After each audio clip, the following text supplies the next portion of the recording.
day by day we have different messages from different political leaders, but in many ways we need to read between the lines. I thought most interesting what Macron said, that Putin said to him, is that there was an agreement not to instigate any kind of conflict on the border, but that doesn't mean no conflict per se, does it? Oh, it absolutely does not. And you're right, we really are attempting, like psychics, to read the tea leaves here. Because let's not forget, when you boil this entire conflagration down, it comes down to the mind of just one man, and that's Vladimir Putin.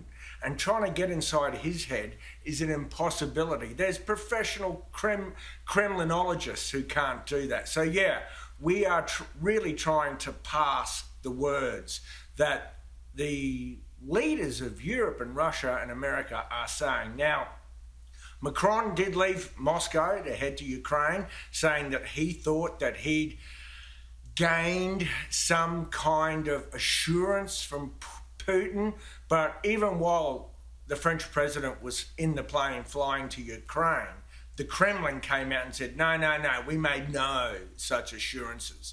So, look, it's one step forward, it's two steps back, and let's not forget, it's not just 100,000 troops on the Russian border with Ukraine. There's currently 30,000 other Russian troops 2 hours from the capital of Ukraine, Kiev, currently doing military exercises in Belarus to the north. And one thing Putin has said is that those troops are there for an exercise. I have no intention of keeping them there in permanent bases, but he won't say when he'll bring them home. The exercises have got 10 days to 2 weeks to go, but he could just leave them there. Meanwhile, a Russian naval force has just passed from the Mediterranean into the Black Sea to conduct naval exercises. Well, this will surprise everyone. Part of that naval force includes amphibious landing craft of the very kind that you use to storm in to a beach and establish a beachhead in an invasion.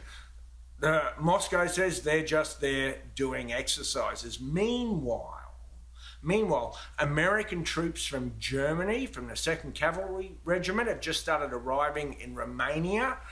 Members of the 82nd Airborne are now in Poland. So we've got lots of troops on the move, and air assets and naval assets all around Ukraine right now. And even this morning, the Slovakian parliament just ratified a treaty with America to give America access to 2 Air Force bases. And remember, Slovakia is on the Ukrainian border.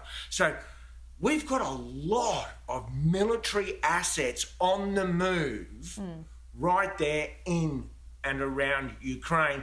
And meanwhile, all the leaders are just talking and waiting to see how far Putin wants to take his brinkmanship. Yeah, absolutely. Brinkmanship is exactly the right word here. A lot of leaders are talking, but as you say, that standoff continues, but the number of troops, military assets just continues to build up in that region. It seems like that if this does kick off, for want of a better term, that it won't take much. It won't take much provocation. Yeah, well, look, what we saw in 2008 was that essentially there was when Russia invaded Georgia, there was an incident of so-called provocation that sort of forced Putin's hand to invade Georgia, according to the Moscow narrative.